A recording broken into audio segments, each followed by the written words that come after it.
Welcome to the Evolving Spiritual Practice podcast in association with bodyheartmindspirit.co.uk. In this episode, I talked to Ben Calde about integrated health.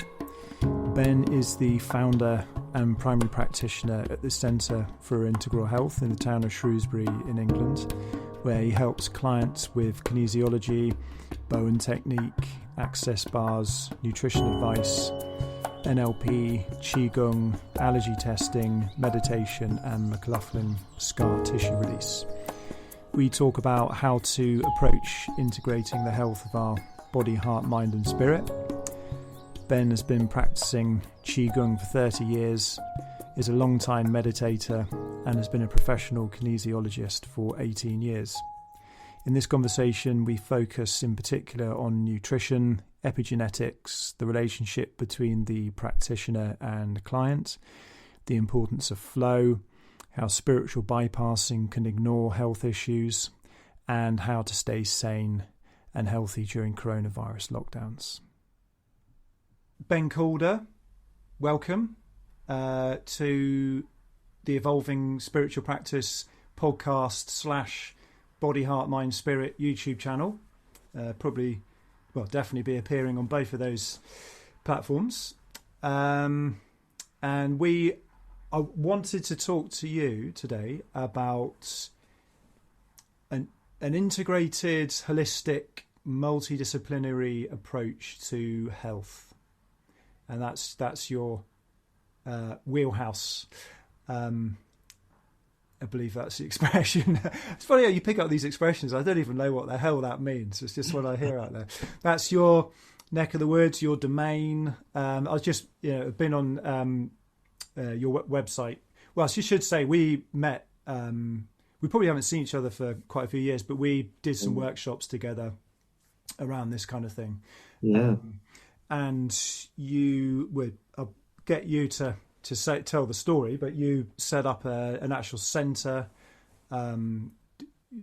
basically with this multidisciplinary, integrated, holistic approach to health.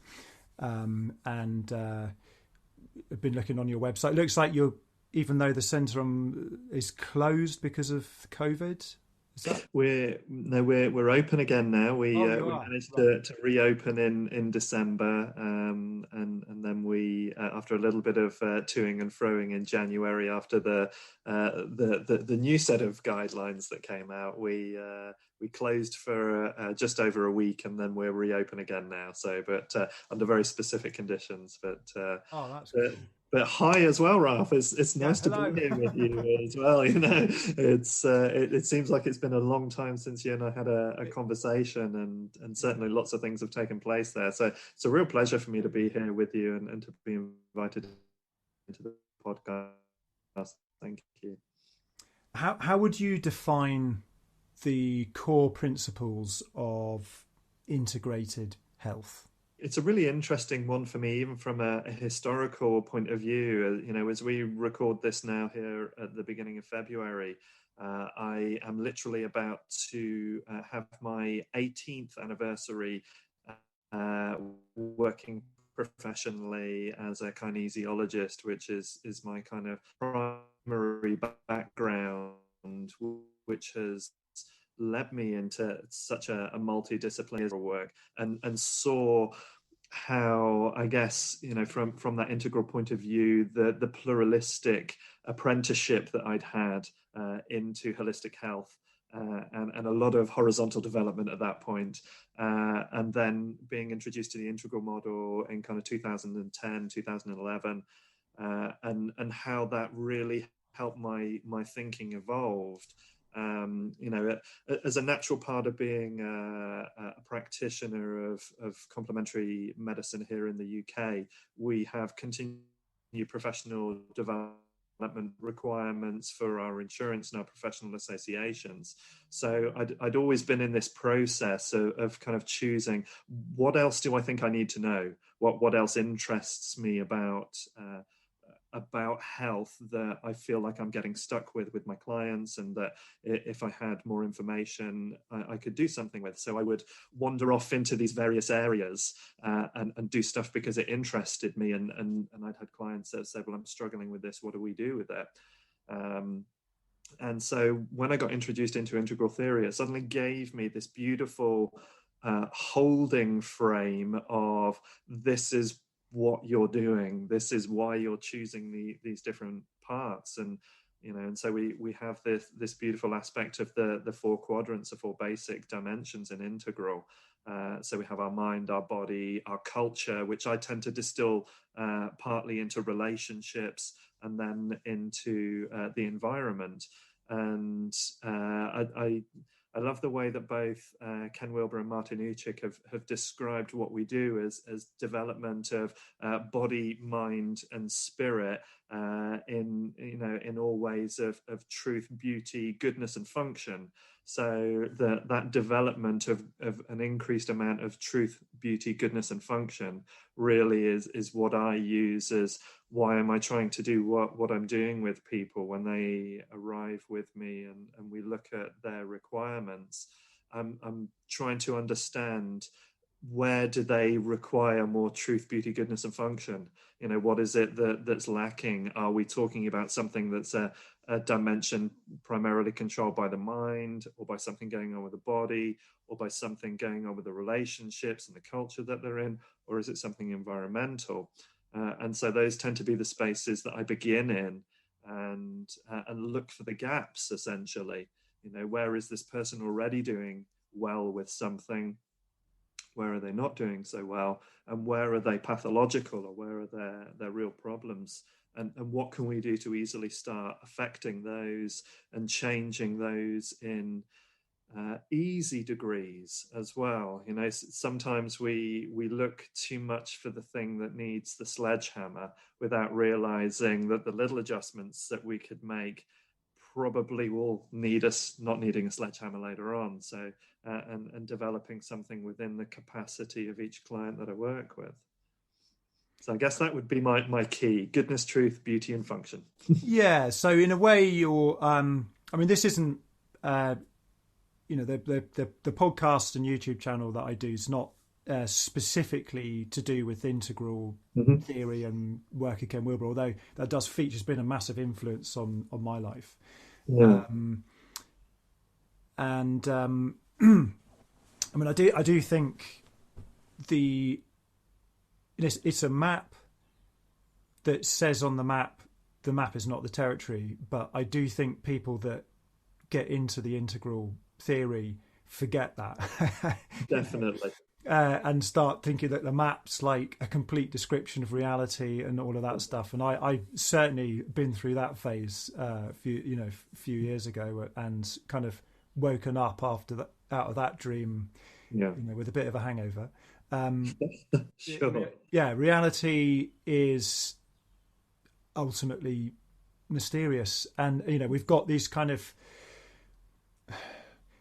It's a bit like we can get people onto the moon using mathematical equations and technology, but so much of the process of getting someone onto the moon, we don't understand all the workings of it. I mean, you can use a piece of equipment that works, but you can't explain every single aspect of it. Sure. And so you need to know enough. So I mean, this, how this applies to health is that there are things that work, and they've been proven to work over a very long time, often hundreds of years. And sometimes you'll never get to the bottom of actually understanding why it works. Yeah. I mean, one example of that is consciousness is a great mystery, and the interaction of consciousness and matter, and even if those two things are separate things or separable, whatever.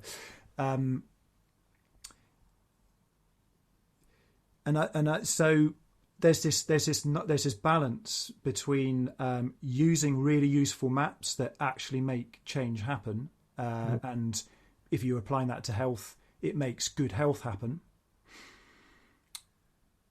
But there is also, you're holding it lightly enough that ultimately this is all quite mysterious, and keeping your ears open for new maps that can be either plugged into the map you're using, or they're subsidiary, or you can do it alongside. So it's. I think one of the things that's really great about this holistic, multidisciplinary, integrated approach is that you're kind of open to all of these angles, and you're trying to keep your ears open. You're bringing them all together and seeing how they work in a synergy. And it's a reaction against this kind of panacea. One method approach, that's the panacea which sorts everything out, and we all know that actually doesn't work. There's no panacea, and I'm always falling for the trap myself. I've got to be honest about that. I always find the thing that I think, oh, there we go, that's it, and then it's not. It's just part of this mesh. But you and I have been, kind of exploring various aspects of consciousness, of development, of life, both of us for decades now. So thankfully, I think we get to that point of maturity where when we do get those things that seem super vital and super potent, we can have that excitement of them for the moment, but we can also remember that they still are part of what fits into the bigger whole, as it were. And I like the integral framework because it gives me a guiding orientation. So it just helps me to remember to look at various parts of what's going on. And yeah, every person that steps into a room with me to work with me for whatever reason, and those reasons can be so varied. I mean, I think somewhere now in the region of about 17,000 clinical hours of practice. And so, yeah, I mean, it's been a very full-time career. And so I've seen so many things that there's a part of me now that knows there is no one thing. That there is only the unique journey of the individual. And for one person the necessity might be something in nutrition, for another in relationships, for another it might be in the way that they're framing the world, for another it might be that if they got rid of all the clutter out of their bedroom and reorientated the bed so they woke up facing the sunrise, it would change their lives. And sometimes the details that make the difference, I've found, can be so obscure and so random and so unique that they're only going to work for that individual, because that's part of their ritual, their process of transformation. And I think that we all have a buy-in to a degree. And the more that we have a buy-in with the system that we choose to work with, however that works, the more likelihood we are to create a change up to a point. Because that part of us that is then placebo-driven, the part of us that is reacting because we like that, is going to respond better. And so, I couldn't ever tell you that there is a procedure for asthmatics, or there is a procedure for people that have allergies, or there's a procedure for people that have confidence, because my experience of working with thousands of individuals within all of these different frames is that every one of them was unique. And that's what makes my work so alive for me, is that I don't actually know where I'm going when somebody steps into a room with me. We will start, as you and I are, we'll ask some questions and we'll explore and start to build up a picture. And sometimes it's only as that relationship evolves over a series of sessions that person actually knows what they're really trying to do in the first place. It might not be anything to do with what brought them to me. Yeah, it's really of the moment, this bespoke, unique, individualized approach to health and medicine and everything. I mean, we do Airbnb at our house, and we've got a bus. We've got a few things, but one of them is a bus and it's, there's nothing else like, it's a one, and it's a unique bus. There's probably not another one like it in the world. People come that, and that they like that, and that's very, very popular. Versus a Holiday Inn or something like that. I mean, I'm not saying Holiday Inns don't have their place, but it's a bit, our approach to medicine and health is kind of, it's all tied up with postmodernism and that the rise of postmodernism culturally, and the importance of the individual, and not the cookie cutter approach. So it's quite a departure from the production line approach of, this just take this, next person just take this. I mean, it's a bit like with psychotherapy, just prescribing people the similar, SSRIs, just take these, you feel better, take these. Whereas psychotherapy, for example, is a very, very, the mind is a very diverse place, and it makes me think of meditation, that it took me years of practicing meditation to find the type of meditation that really lit me up. It took about 10 years of practice. So there's no such thing as meditate. You could go to see someone, alternative health practitioner, they say, well, I recommend you meditate. But and what do you mean by meditation? Do you mean this type of meditation, that type of meditation? And you must experiment with all of these things. Yeah. But at the same time, you need to put enough time in with each of them to actually start to get some of the benefit of it. And there's these cost to benefit analyses you always have to make when you enter any activity or health modality. And part of that lies with the practitioner who's recommending these things, but then also as a participant, you're not just a passive. Yeah. You can't be. You've got to bring yourself to. You need to make some decisions yourself. Yeah. So there's this. It's more of a mutuality model, rather than you just go sit there and the guy in the white coat tells you exactly what to do. Yeah, and within the work that I do, relationship is key. I would be a liar if I didn't say that over the years there's been a number of people that they've come to work with me and I'm just not the right person for them. My approach and how I look at the world and the kind of things that I would expect off of them as clients, because as you mentioned, that participation, without it, what I would do with somebody would not work. I need them to buy in. I need them to take part in that process. So, as much as some of the work I do, some of the soft tissue manipulation and other work, it's relatively passive. What I do in the hour or so that I spend time with them when they come and see me is only part of what I actually require, because what they do when they go away will actually determine whether or not what I did has an effect. Mm-hmm. So there needs to be this understanding about people's roles and responsibilities in their own healing process.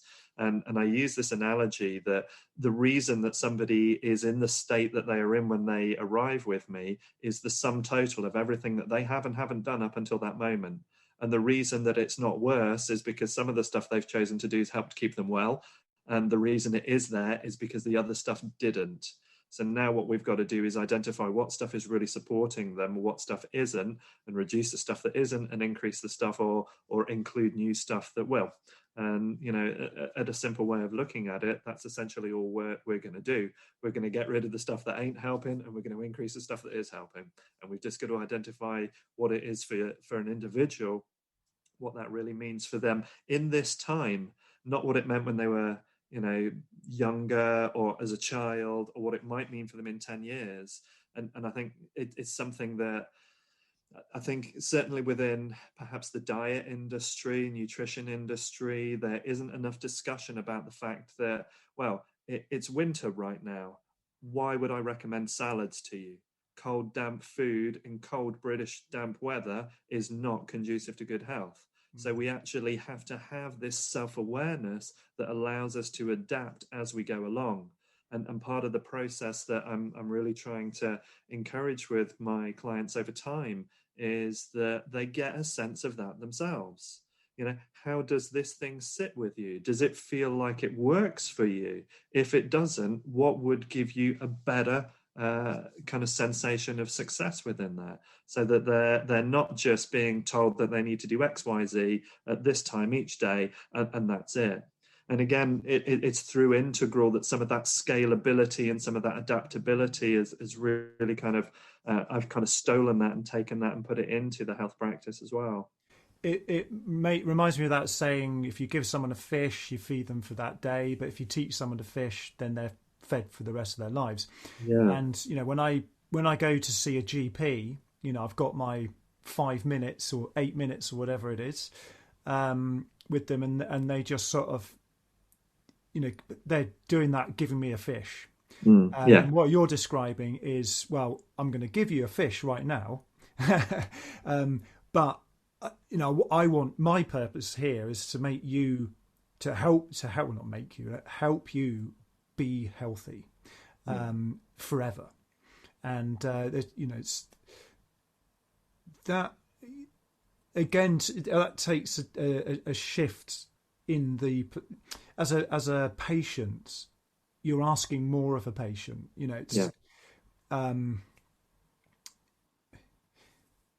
Which would put some patients. So, I mean, there are people that just want to be told what to do. I mean, I taught the drums for 14 years, and I would have some pupils that they would only ever do what we did in the lesson. They'd never practice. So it's like we would just be moving so slowly because it was, and then there are other students that did loads of practice, and they just made rapid growth, and it was really a really exciting journey and a wild ride, and we were doing it together. It was that feeling of we're in this together, and I'm just helping you. I'm just guiding your own innate drive to learn the drums. And it's part of, I think that feeds back into this integral model of health, is that you're in it together.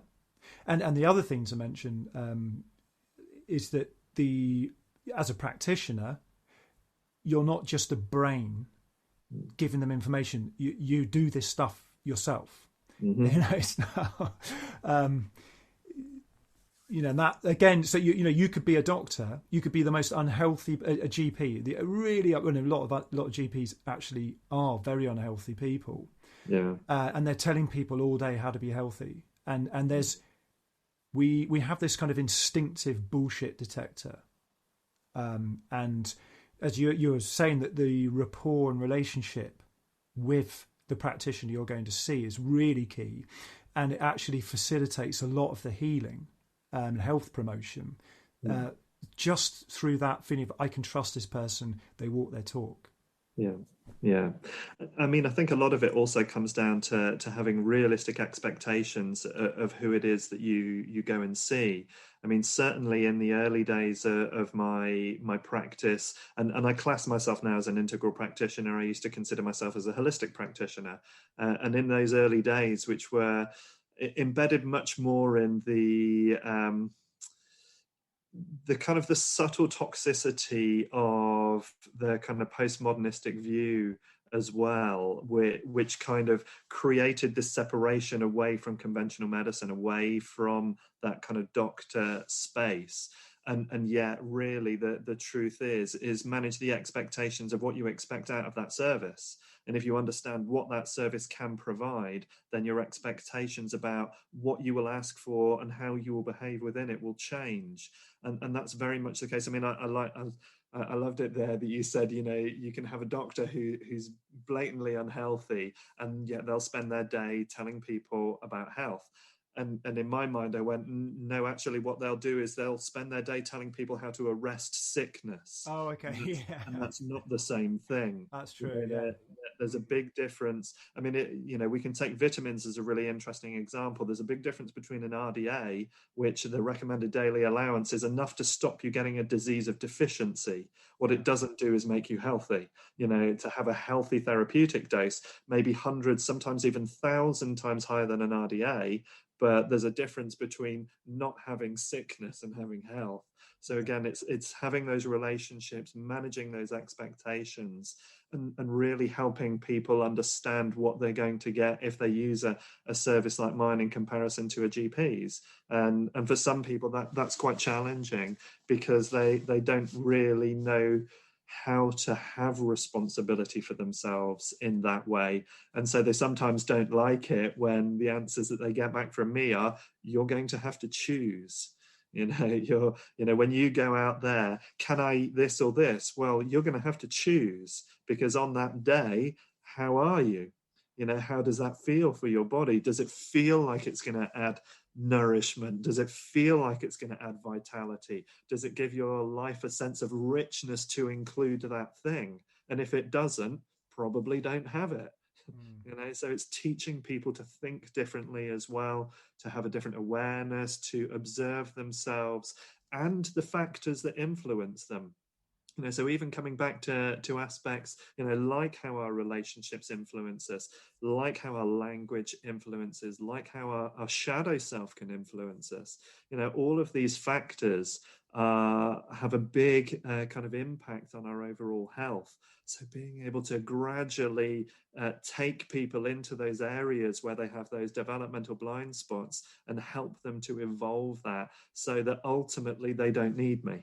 They can go away and they can make a lot bigger choices for themselves. And don't get me wrong, if I was in a car accident or I broke my arm, I'd be down the hospital straight away. There would be no doubt about that. But once I understood what was going on and I used the service for what it is best at, I would then look at what else I needed to do from that integral framework in terms of how do I look after my mind, my body, my relationships, my environment with that injury to give me that optimal reach for health.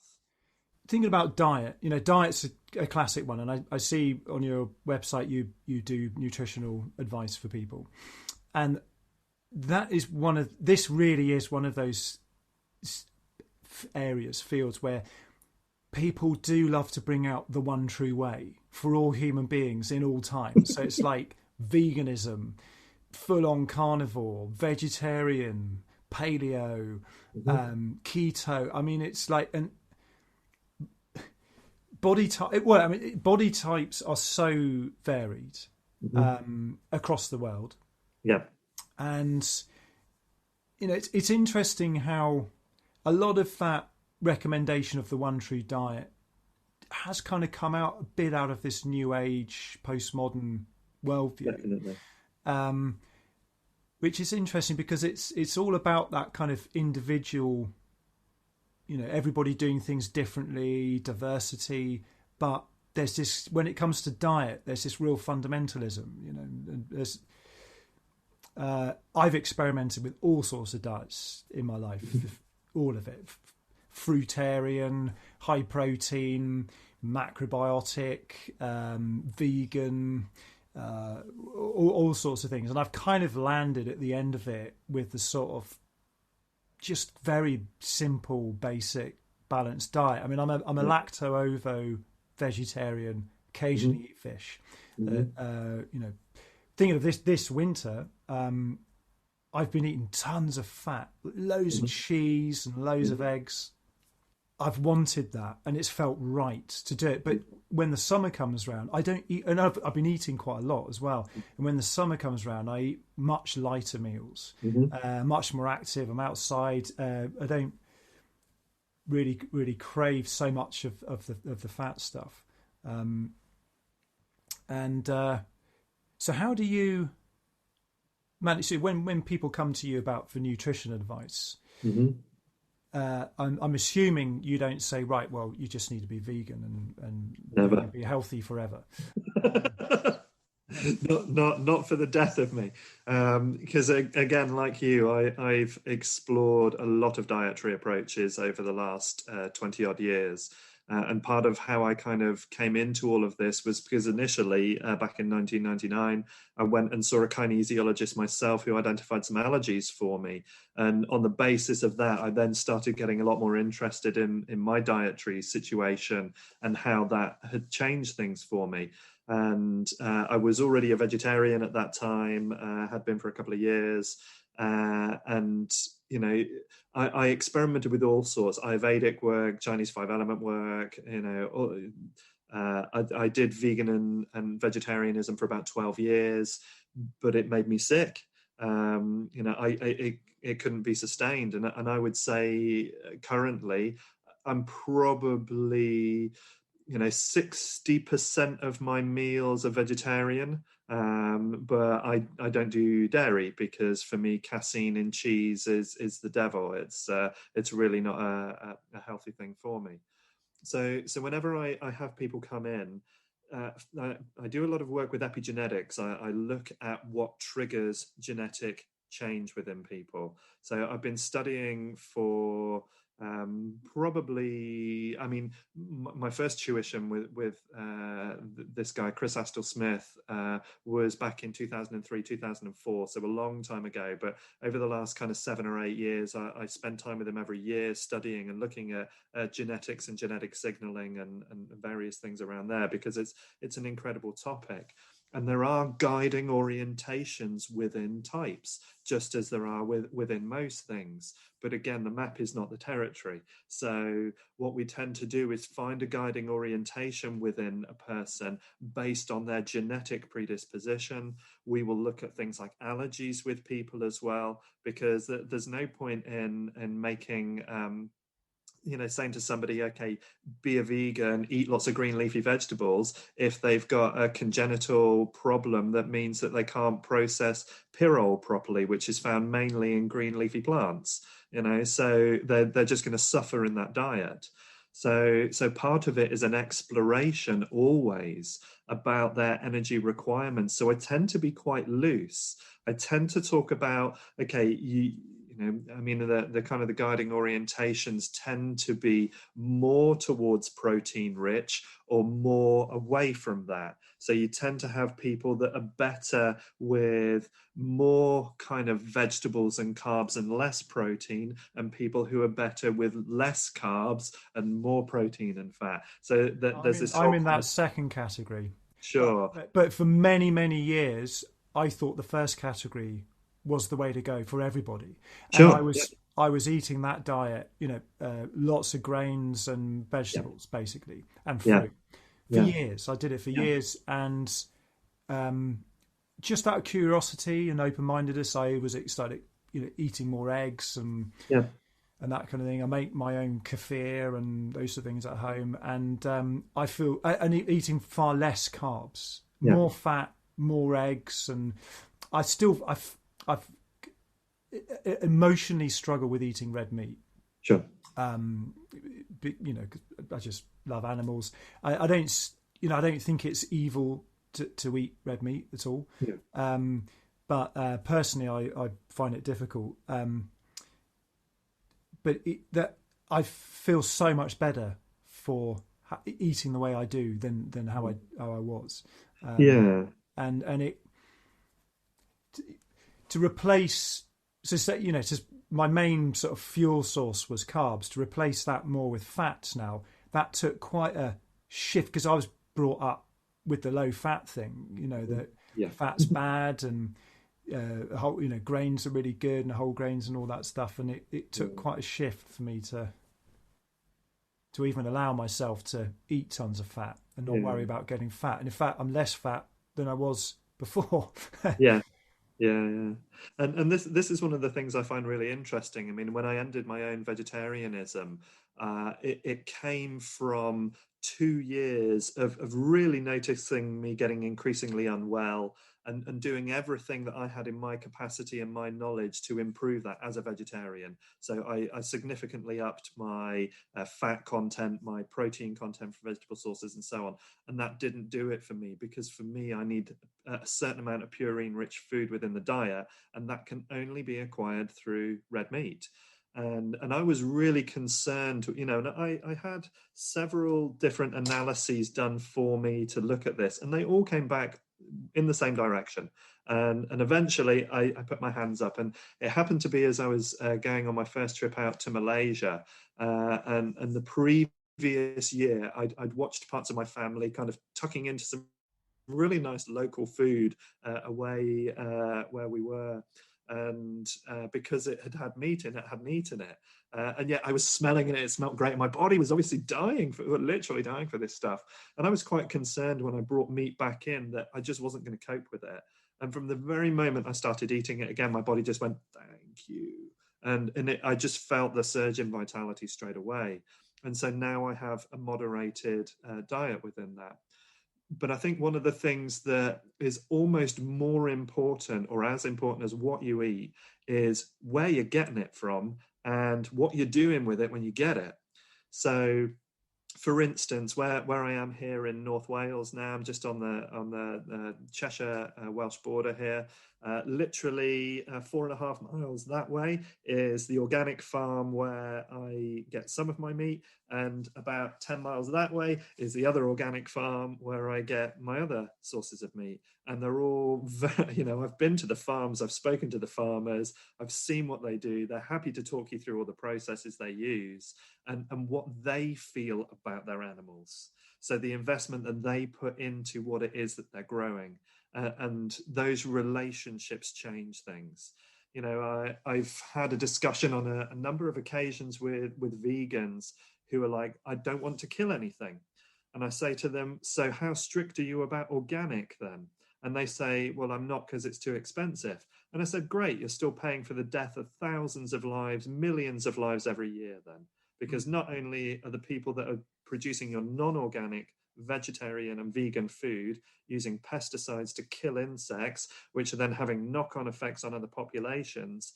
But I mean, certainly, for instance, in Australia, lots of monoculture crops that are being grown out there under license, they have to kill game animals, because if they didn't, they'd eat the crops.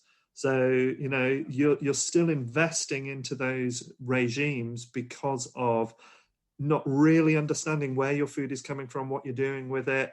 And then if you're buying it pre-processed, I mean, a lot of the vegan pre-processed food at the moment, to be honest, it's pointless. It's like, whatever your feelings are about McDonald's or any of the other companies, if you're buying a vegan burger off McDonald's, you're still buying a processed piece of crap. Yeah. If you're buying all these pre-prepared boxed vegan meals, a lot of the time they're so highly processed, fats and oils that will be rancid and poor quality, that actually you're not doing yourself any health favors. All you're doing is alleviating some kind of privilege guilt that you have about the fact that everything on this planet consumes everything else on this planet and will do forever. Yeah.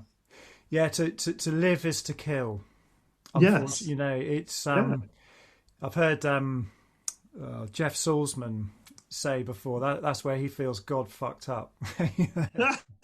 Yeah, my own stance with not eating red meat is for me it's an emotional sense, a personal emotional feeling. It has nothing to do with logic or reason. Sure. I know that anything I eat, I'm killing something.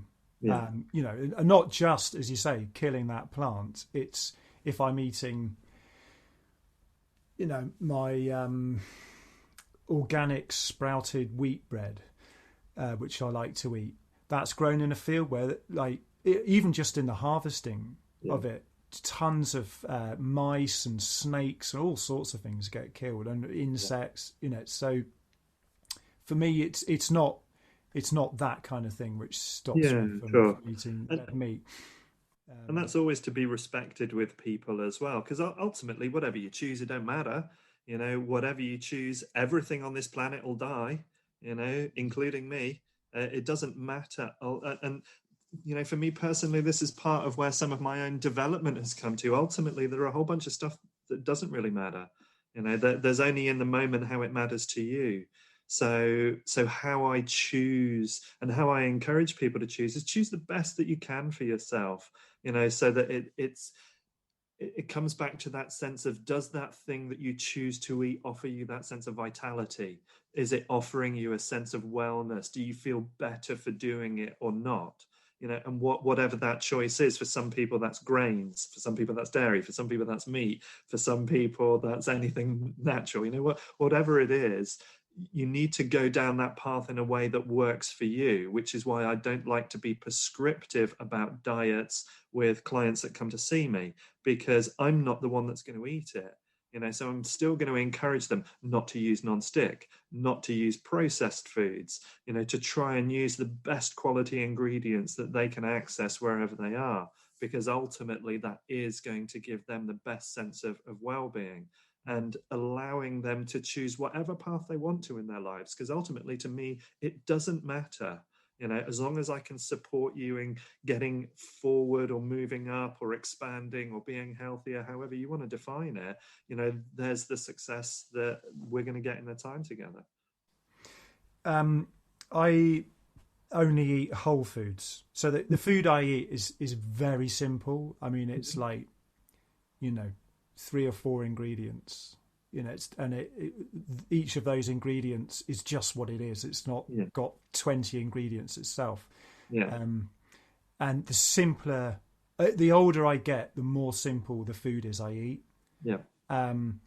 Partly because I have 2 young kids, and most of my time is spent being their dad. My wife and I work part-time, and we're in a phase where she's doing more work than I am, so I'm with the kids most of the time, and so I need food that's quick to prepare. There is never a long time to prepare a leisurely meal, so that makes it simple.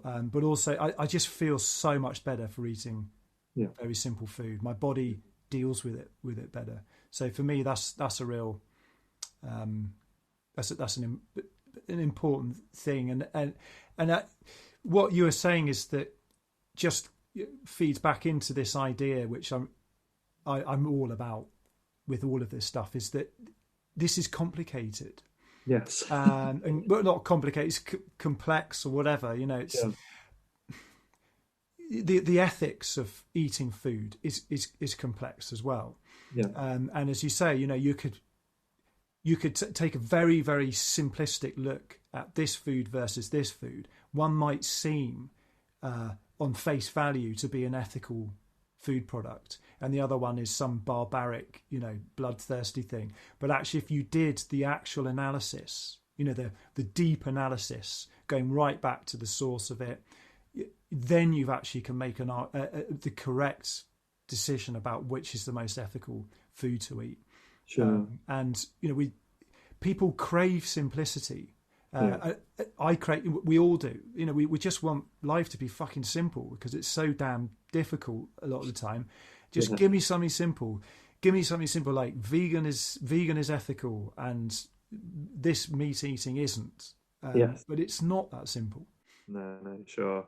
And then you add into that something like, you might be eating your organic food or your vegan food, but if you're sat at a table with an alcoholic, abusive parent who's shouting at you while you eat, the effect of the food on your body is also then changed.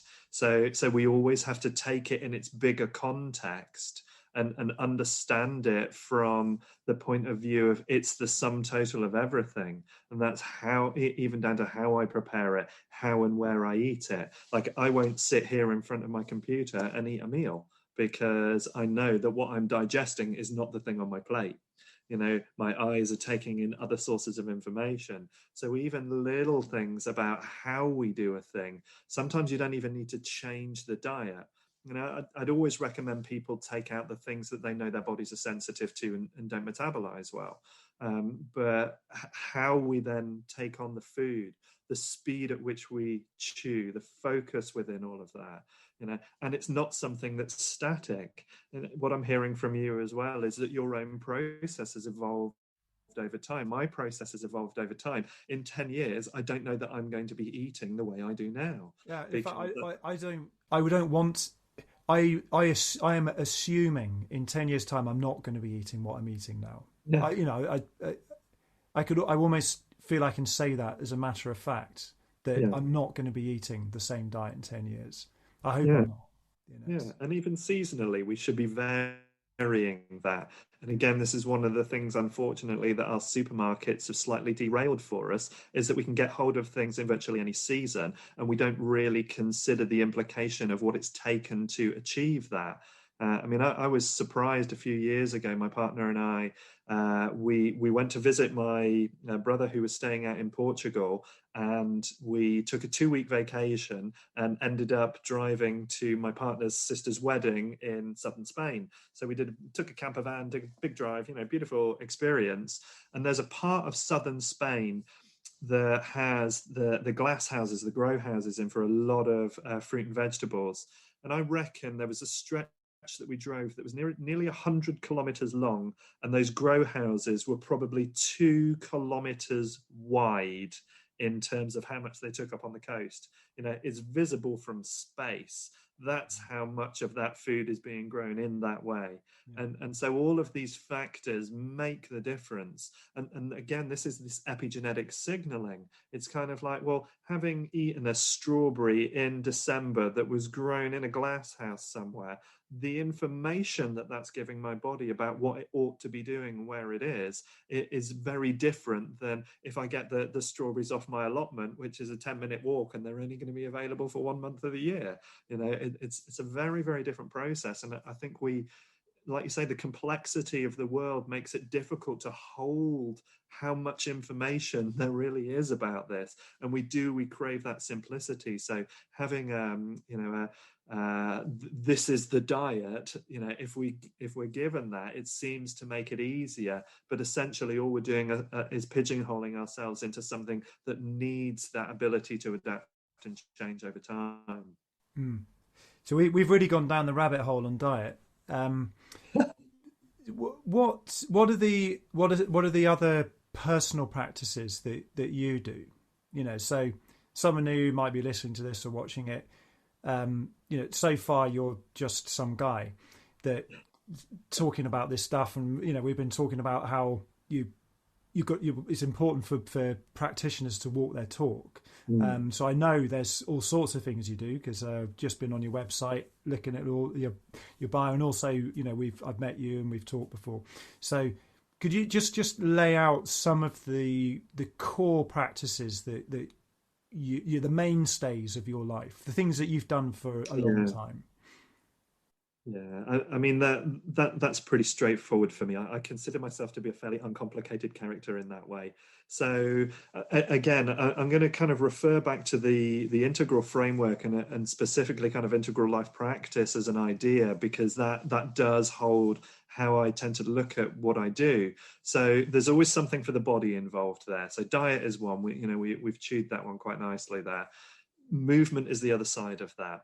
So for me, my exercise, my movement has changed and evolved a lot over the years as my age. I'm 45 now, so my process is changing as I go on. Now, for pretty much 30 years on and off, I've done a Qigong practice. So for anyone that doesn't know that, it's a little bit like Tai Chi, but a lot easier to use and is much more health focused than martial focused. So I do Qigong on a regular basis, and that might be 4, 5, 6 days a week. It might be 2, 3 days a week. It depends on my week. And then also I like to rock climb. So I go climbing. Like this winter, I've just taken back up snowboarding again, because we've managed to get some good snow around here, and as we can't travel away, so I like to snowboard. I love hill walking, mountains. So walking for me is a really important part of it. I love music and dance and live music. So I play the guitar myself, and I love hearing musicians and kind of listening to music. And also, within my relationship, actually having quality time within my relationship, and for the two of us, because again, my partner is a similar age to me, we are self-elected to not have children. That's our kind of path to walk through life. And so we make sure that we focus time to do things that bring us joy. And that might be any one of these exploratory activities. We both love being out in the hills and in nature. We love to travel and explore culture, and we both love music. So we'll make sure that we do things so we have that richness of communion with each other as well. And for the most part, those are the big things. And then the other thing is I love to study. I love to learn. I love to engage in conversation and thinking and just explore ideas. I reckon I've probably forgotten as many things as I've learned, and I'll probably end up forgetting more things than I ever learned. It's a beautiful thing just to look at the world from different perspectives and to hear about different things, which is why I like the travel as well, because of that cultural variance in there. So I like to explore all of those dimensions, really. And again, that really brings me back into body, mind, relationships, environment, making sure I'm doing a little bit of something for all these parts of myself. I do have a meditation practice as well. A lot of that will come through in my Qigong, but for myself, I tend to then have two meditation processes. I tend to do shikantaza, which is a Zen practice, which translates as just sitting. So for that one, I will just sit, sometimes with eyes open, sometimes with eyes closed, and I'll just sit. And as a challenge, that one for me, I was a restless child. So the challenge is actually the surrender to just being there. And it doesn't matter what my mind does. And then the other, I tend to use breathing practices, kriyas that come through Life Force Qigong, which is the system that I practice. So they're kind of guided breathing processes that I use within there as well. Wow, that's a lot. And you've done a hell of a lot of training. I was, looking at the list of all the trainings you've done. It's a very impressive list of, diplomas and this and that. Yeah. But it's exciting. This is it. We've got a world that's full of such interesting stuff. And bodies are so infinitely complex. Functional medicine and epigenetics is a big thing for me, and having studied that over the last define epigenetics and how that applies to the work you do. Yeah, sure. So epigenetics can be defined as that which is above genetics. So the Human Genome Project, when it finished at the end of the 90s, we had this idea that somehow human beings were going to show up as being infinitely more complex than other organisms. And yet we had relatively only a few thousand more base pairs than cabbages and flies. It was always a joke about that. And part of what was identified at that point was that during that research, they spent all their time taking everything away from around the DNA, just to look at the DNA. Yeah. And they forgot about how the DNA was being informed by the environment. And there are two kind of significant mechanisms for that. The first is from a physical matter point of view. So if I put carrots in my mouth, or I put arsenic in my mouth, or I put lead in my mouth, that will have an effect on my genetics, because my body's physical container will respond to different things in different ways.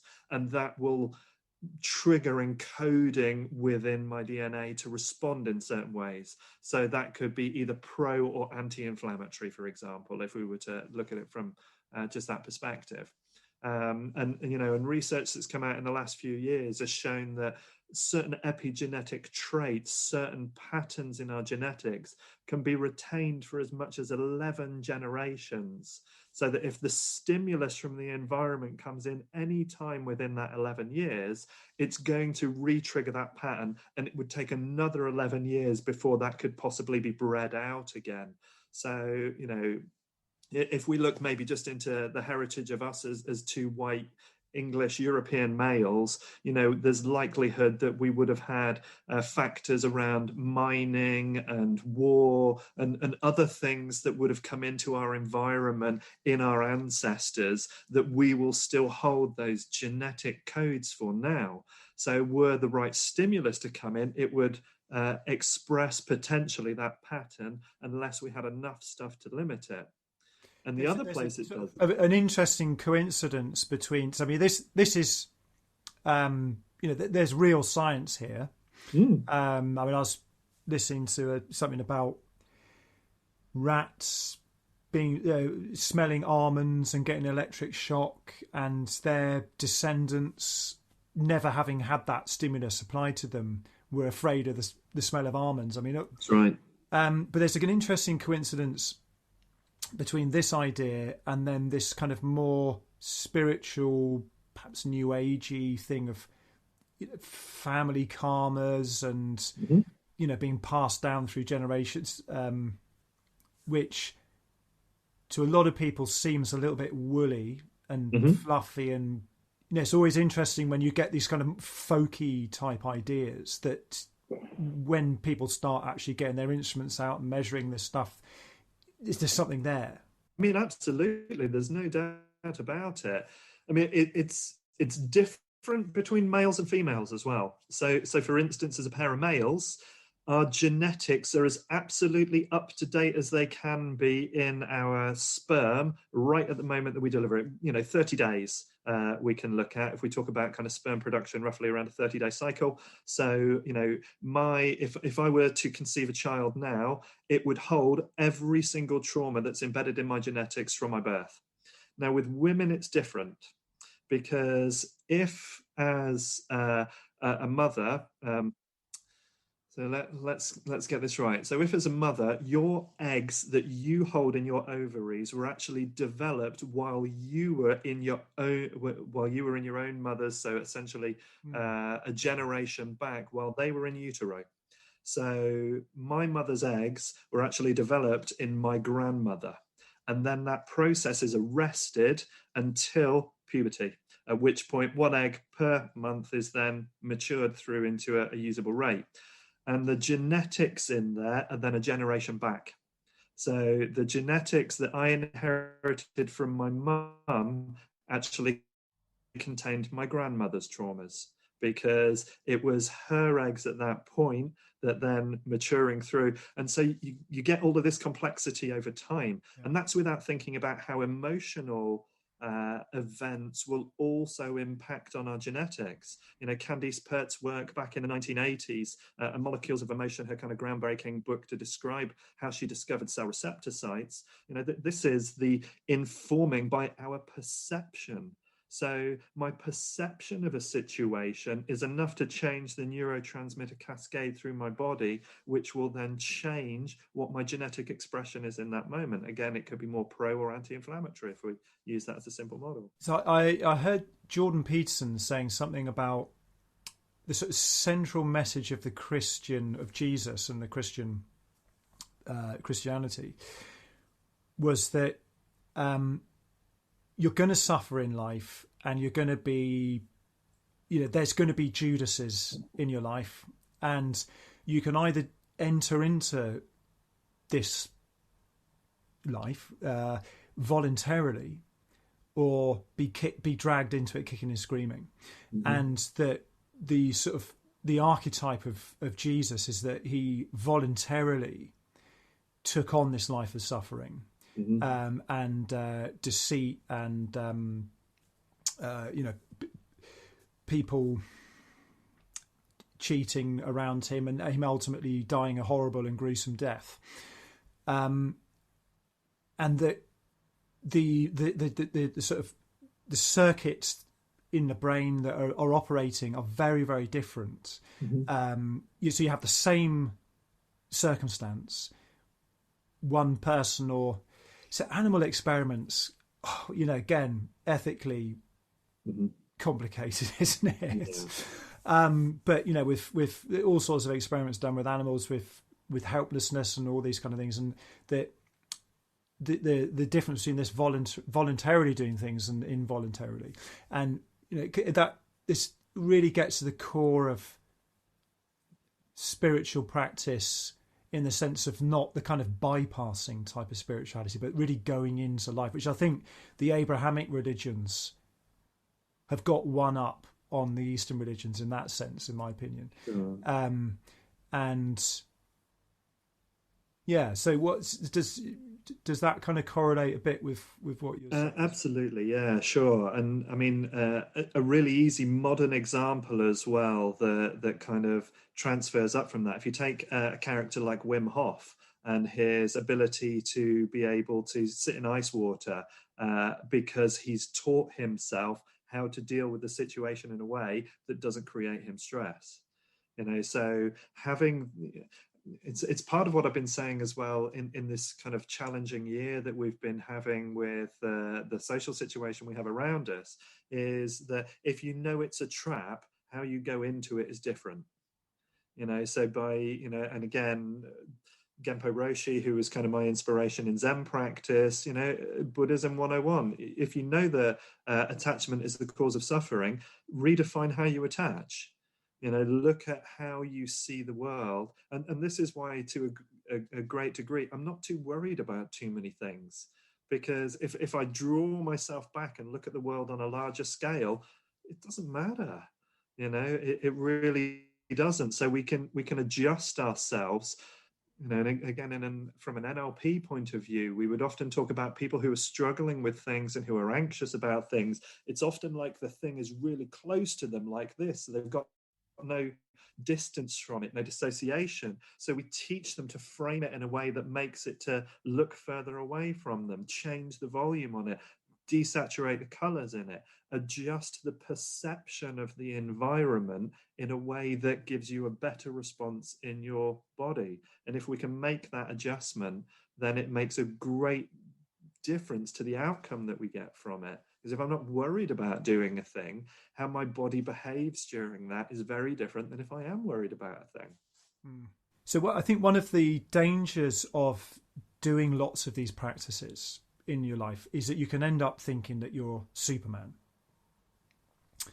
And so, we've been almost in a year of lockdowns. What are we in? Lockdown 3 now, and it's lockdown 3. Yeah, lockdown 3. It's been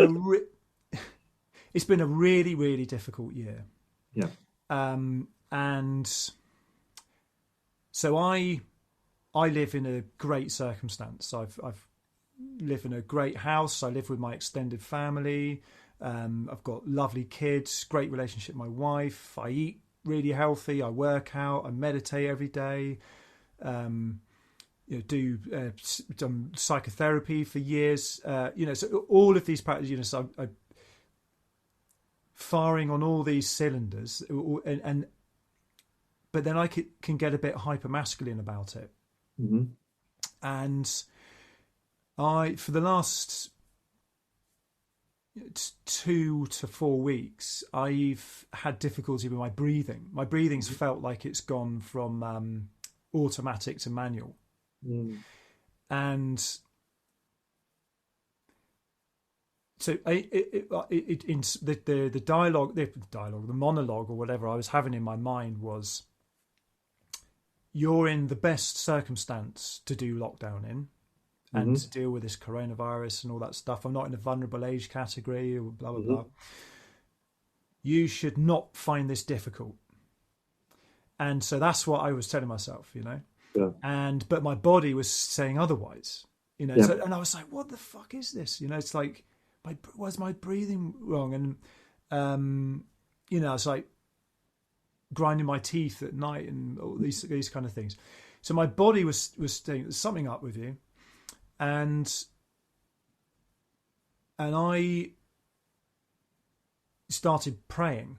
So in my meditation practice, I sort of drop some of the usual practices I do, and really started. I've always I cycle through different meditation practices, through the week. So I've done a lot of prayer in the past, but I kind of really doubled down on it. And because I was brought up with God and Christianity and stuff, I choose to pray to the goddess. That's who I just call Life is the name of my goddess. And I just ask for help. And then the next day,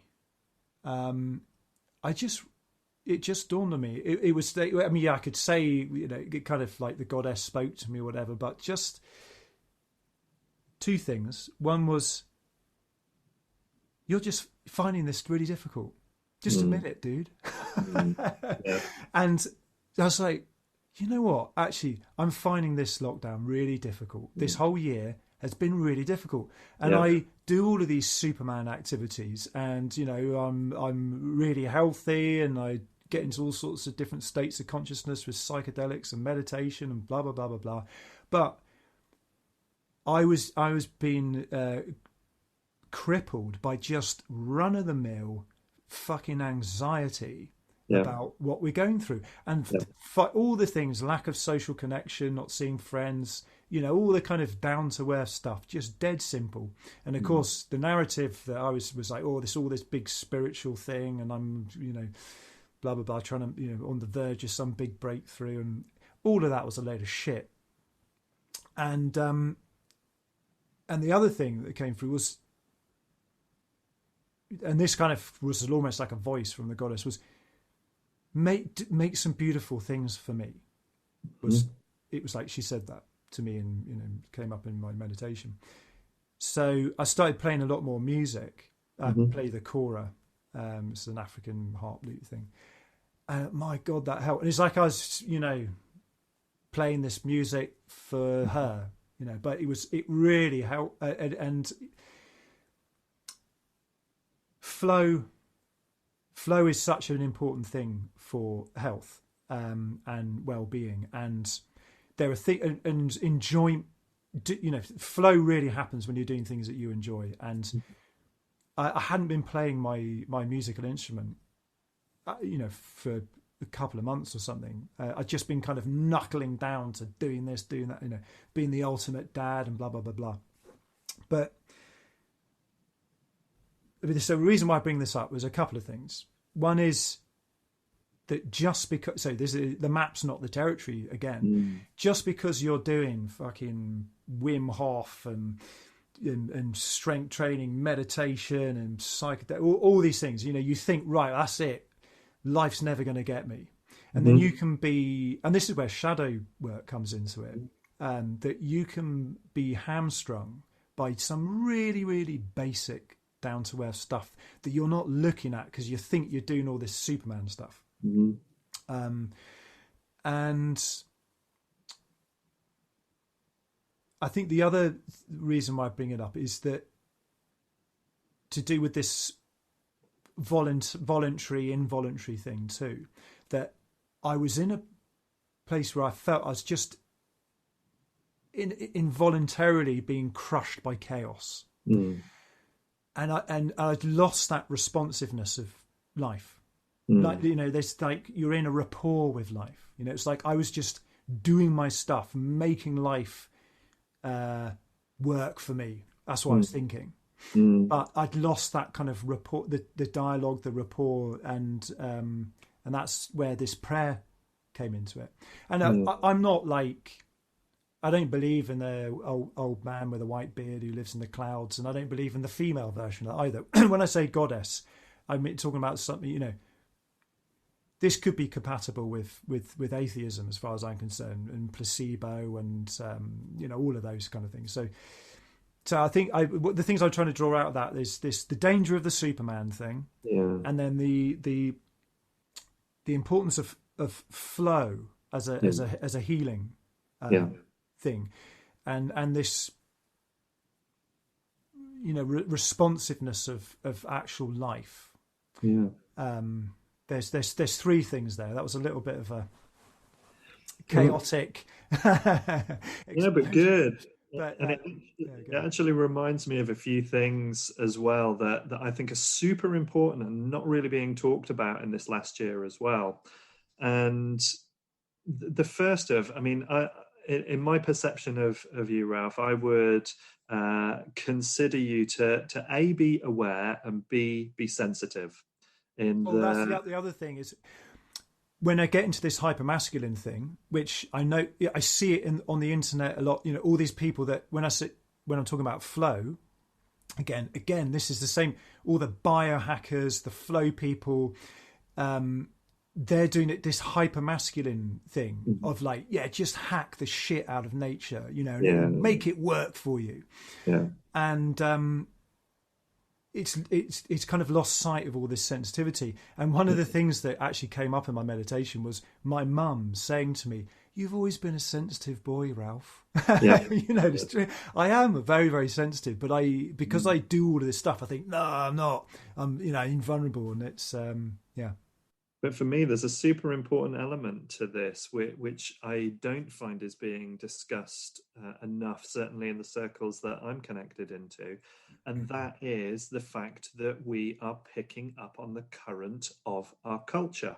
Oh, So, yeah, that was the other thing I forgot to mention. Sorry, is that the other thing I realised is that I became addicted to the news. I was looking at the news 5 times a day, and I've never done. I've always kept abreast of global events. yeah, I'm not someone that sticks my head in the sand and is like, you know, blah blah blah, everything's great. But since the coronavirus hit, it's been unprecedented in my lifetime. It's been fascinating. mm-hmm. Yeah, But for the safety of my family, I've felt like I've had to keep up with it all. yes. You know, because things are And happening this is fast. exactly it. And so then I stopped reading the news every day. So what I do now, you know, I've only been doing this for like a week or something, is no news. Yeah. And just on the weekend, I caught up with my favourite news show. Going to shout out Majid Nawaz weekend show on LVC. I think the guy's great. I just didn't listen to all the conversation. I just listened to his little kind of synopsis of the weeks, and that's it. I'm done. And fucking hell, has that made a difference? Yes, yeah. Because again, it wasn't just my own stress. I was just picking up on the world is stressed, and it's like there's a medicinal level of being aware of what's going out there. You know, medicinal for yourself, but in terms of serving humanity, not being ignorant. But there's a point where medicine becomes a poison, and the news, I'd gone over that level with the news, and it was toxic for me, and it was poisoning. Yeah. So, and you see, because we're picking up, we're a herd animal by design. You know, human beings are designed to live in cultures, in groups. And part of what we're doing is we're picking up on other parts of our herd being activated. And it's part of what we do within herds. And you can look into the animal world for the correlations in this as well. But if one part of the herd is alerted by a thing, other parts of the herd will be alerted. And a big indicator of that is actually through facial expressions, half of which we've taken away. So what we become is we don't know how to feel okay in the environment because we don't have enough members in the herd telling us that it's okay. And so we're all being triggered and activated, and we're feeling this cultural malaise, this cultural weather, and we don't know how to deal with it. So, you know, like yourself, there have been points where I've felt overtaken by aspects of this until I can grasp the fact that I'm coming away from something that's just about me, you know. And I regularly ask myself the question, who does this belong to? Is it actually mine, or am I picking up on something else? And, you know, one of the things that I've taught for many years with people is the fact that just because you don't have a receiver in your hands doesn't mean the signal isn't in the atmosphere. So, for instance, I don't have a radio in this room I'm in right now, but the radio waves that would allow a radio to pick up on all those programs are still in this room. And the same goes for these little devil devices here. You know, so my partner and I, we make a point of when we go out walking and we go out and do anything, those stay home, because although those signals are still in there, they're amplified through this. So what I'm doing is making sure that I'm spending enough time just in nature. I'm spending enough time just checking in. Am I really just experiencing myself, or am I picking up on what's going on around me? And as soon as I can create a classification for some of that, it gets easier, because as soon as I acknowledge, actually, they've just changed the rules, or this has happened, or that's changed, or this is going on, then again, I can reframe and bring myself back into center. And it's amazing how much we give our center away to other authorities. And it's one of the things I'm really grateful for within Life Force Qigong, the system that I practice and is taught to me by my older brother, that the idea is you hold your own center, and you choose what you do for yourself by being in your own center. And if you want to give your center away to somebody, then you give it away, but recognize you're going to respond to them, not to you. So we come back into being in our own center and being grounded in the space that we really are in. And the question that you'll see sometimes within mental health circles around anxiety is, look at the room around you and identify physical things. And within that, I always ask the question, is the threat present in the room? Because a lot of the time we're anxious about things that are conceptual, not actual. So is there a lion running down the street at me? Is there a ball of fire hurtling out the sky? Are floodwaters rising around my feet? Is there a man with a gun in my room? What is the threat that I think I'm responding to? Is it something that's conceptual, or is it real? And if it isn't real, get back into the moment, drop it. Because at this point, is there anything I can or can't do with that? So I've been meditating, since the late 1990s, and I can get into states of meditation where there's no problem with anything. Mm-hmm. So I'm thinking about spiritual bypassing here. Mm-hmm. That that is there for me to do, when I want. Yeah. But I can't spend my life in meditation. No. Because I've got a family, I've got young kids, and I don't want to. And it's difficult. So the meditating is the easy bit, but then bringing that into your day-to-day life, that's where the rubber meets the road. Yeah. And when I've talked to people about this, what I've been describing about anxiety and stuff, and say, well, surely you can just meditate, or there's a meditation that can deal with that. Well, yeah, but also no. And there's the bit, the sort of the part of your identity that is free from everything is always like that, whether you're anxious or not. So you can. I mean, this is one of the kind of funny things, is I can simultaneously be experiencing my expansive spaciousness in the moment whilst having a panic attack, and it's just because you know that enlightened mind or whatever, it doesn't mean you're not going to have panic attacks. And absolutely. And again, this gets back to this, panacea thing that, if you meditate, everything in your life will be sorted out. You'll never be anxious again, blah, blah, blah, coronavirus, whatever. And it's bullshit. And then that's, I think that it's why. So I'm always been more, there's two different types of meditation. There's a sort of meditation as a relaxation technique. And then there's meditation, which is more to do with exploring the nature of consciousness and your identity and that sort of thing. And I've always been more drawn to the exploration of who I am, who we are, our consciousness and that. And the relaxation stuff's been a sort of byproduct of it. But if your path of meditation practice is more on that kind of awakening side of things, you can't expect that to stop you from feeling anxious or worried or bummed out by stuff, or, you could be, and in fact, there's been many examples of this, of people who are extremely well practiced in meditation and seated in an extremely deep part of themselves all the time, who are miserable, for most of their lives, or have extreme depression. There've been Tibetan lamas who, have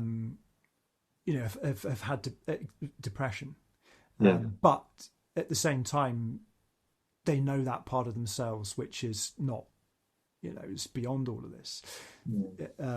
It's these are sort of things that I think, you learn through years of practice. There's this honeymoon period with anything where you think, right, this is it, but yeah, you get a bit more humility about it as time goes on, and you understand the mysteriousness of it all, or not to understand it, but you grok it. It becomes part of you. And I'm very much for, I'm fully with you on that ability to be able to hold these different spaces at the same time. And similar to you, my meditation history goes back a similar length of time. And it is really important to me that we're not in denial of anything that is a problem. That there is no point, if you've got a problem going on with your body, or there's a problem going on with the environment, there is no point in denying it, because that is not necessarily going to fix it.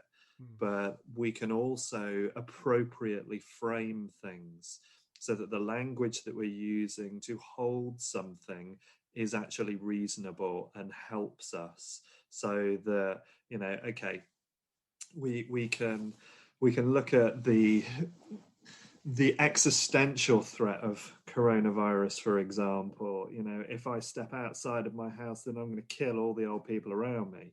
That potential exists, but the reality of it is we're talking about a virus that doesn't affect 80% of people that catch it and has a 99.5% survival rate.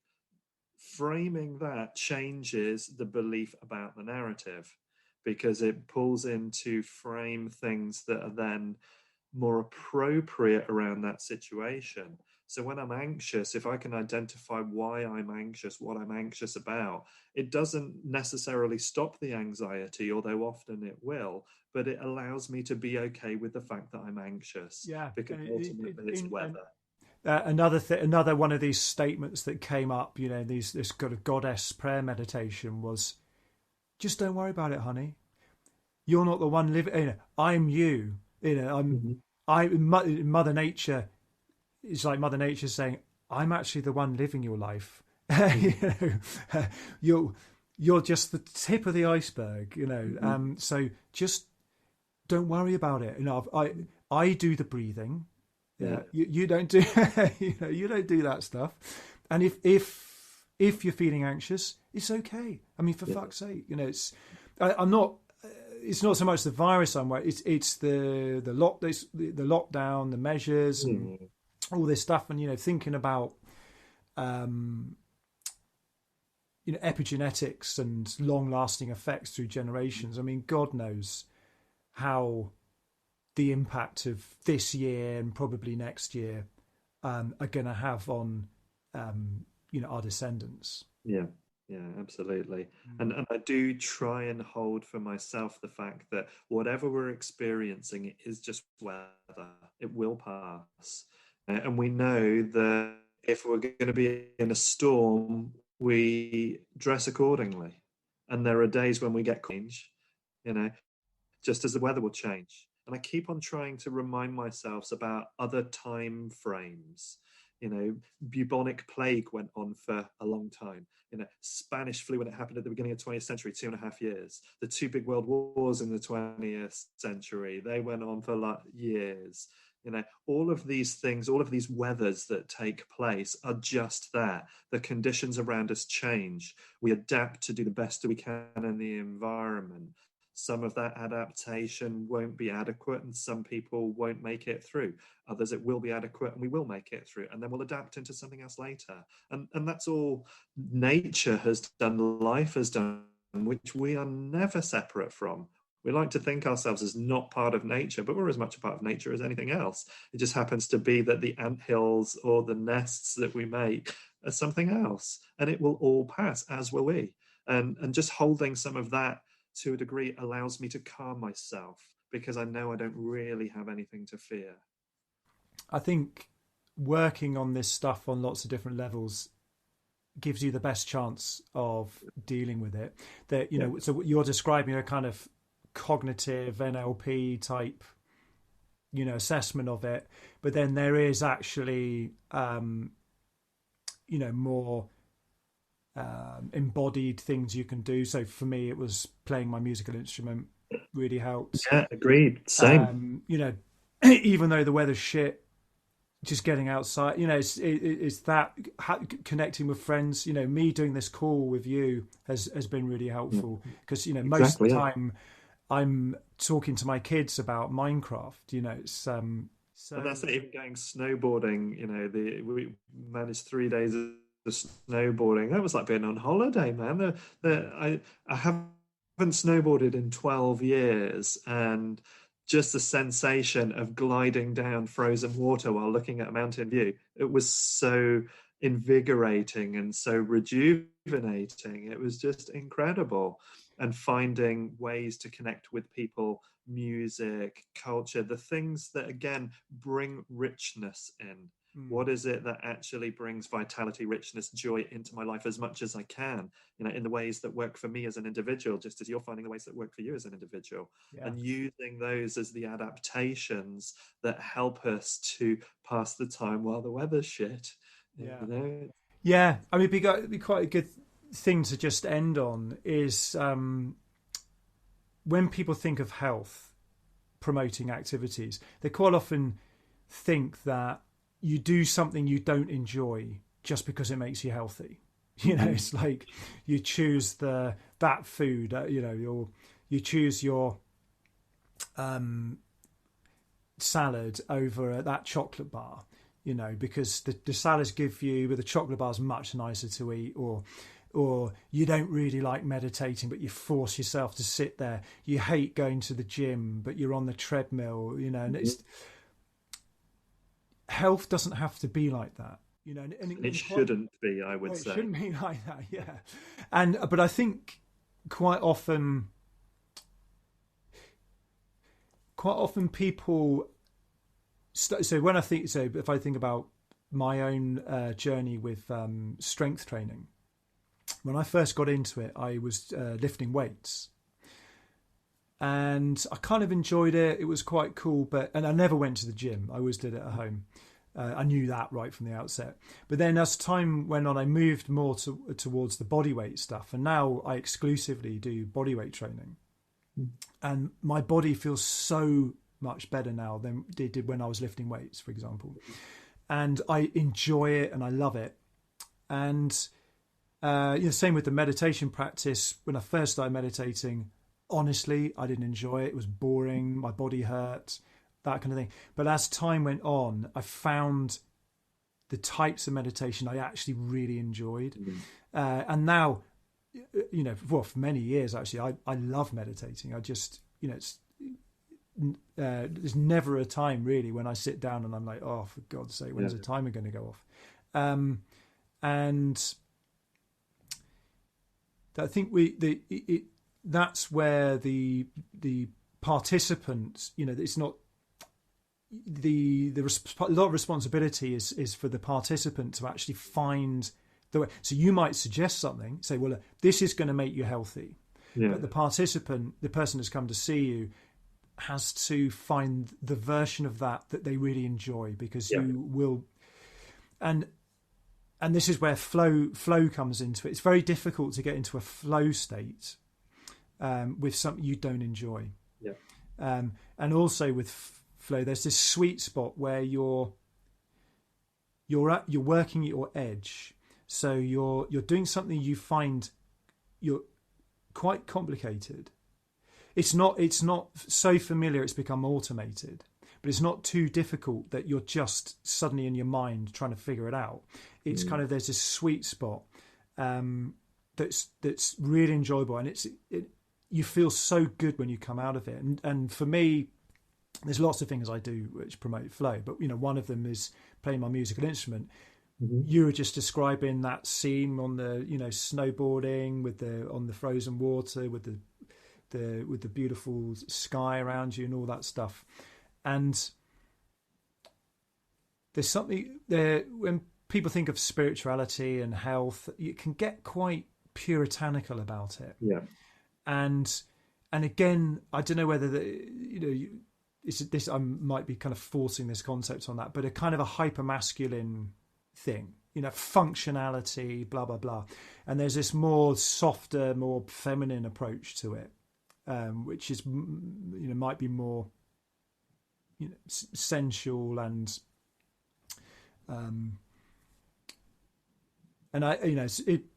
perhaps if we were women having this conversation, we might have been over feminine about our intuition, just feel it, trust your knowing. Yeah. Too much chocolate and not enough salad. I don't know, but and might be say, we need a bit more masculinity, and I think that's they're very clumsy archetypes, really, this masculine, feminine type of thing, but you might think of yin and yang might be more appropriate or something. Which are then always definitely get a bit yang about things. Sorry?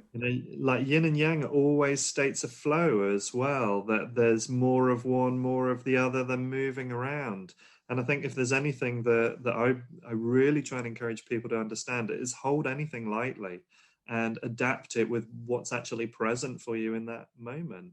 If you're not going to get joy out of doing a thing, probably not a good choice to do it. But if you're constantly choosing the chocolate bar over the salad and your bowels are wrecked and you've got loads of inflammation and your joints hurt, you've got to ask yourself the question about, well, why are you choosing the chocolate bar? What is the joy behind that you're choosing? And is it really food that you're hungry for at that point? Or are you using it as a poor substitute for something that you're not looking beyond the obvious? So there has to be this sense of self-inquiry and awareness and intuition and feeling into a moment, along with a balance of decent reasoned choice about why I'm doing what I'm doing. So that it's neither one nor the other, and you can't say on this day I must be this or this. It could be both, either, neither. But just allowing ourselves to adapt as the circumstances, as the weather dictates. I think so much of this is polarity work that. Not trying to collapse the situation into one thing or the other, So someone could take what you've just said and say, oh, you're being all kind of like, those mystical sayings where it's like, move, but don't move. And, be silent whilst being noisy. It's not this kind of saying that things are bespoke and down to the individual. It's not saying, well, I've got nothing to help you with. I can't. Sure. It's all down to you, man. It's not that. No. It's you need to be given some grist. You need to be given that bit of grit that's going to go in the oyster and become the pearl. That's got to come from somebody, and that's why you would seek help. Yeah. And that's perfectly okay as well. It's for me, it's an educational process working with people to understand what they understand about themselves and what their beliefs are and how they manage it.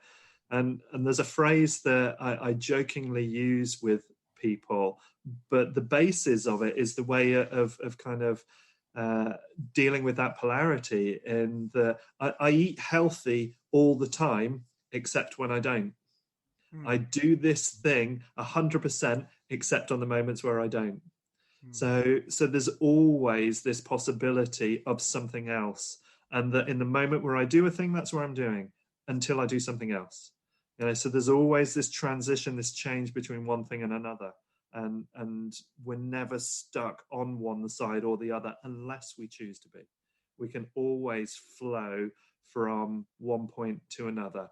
I'm going to do Qigong until I want to do something else. I'm going to eat my salad. I'm going to eat my healthy food until I see that awesome chocolate cake that I love, and I'm going to find a balance in there, and I'm going to hold everything in a way that doesn't, the term that I take from both voice dialogue, Helen Sidra Stone's work, and from Genpo Roshi's Big Mind work, is to dissolve exclusive identification with any one thing, so that I'm not stuck on any one track. Yeah, that's a good place to end on. So if people want to find out more about your integral health, where do they go? So easy places to go to: bencalde.co.uk, which is my personal website, centreforintegralhealth.com, which is my clinic, and you can also find me at Benji Calde on Instagram, or Ben Calde Integral Health on Facebook, or Benji Calde on Twitter. Lots of places. Everywhere.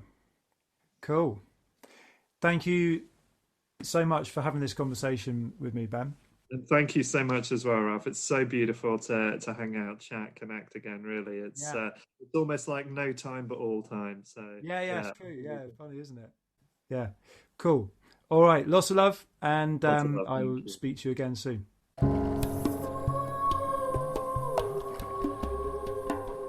I made all the music that I use in my podcasts.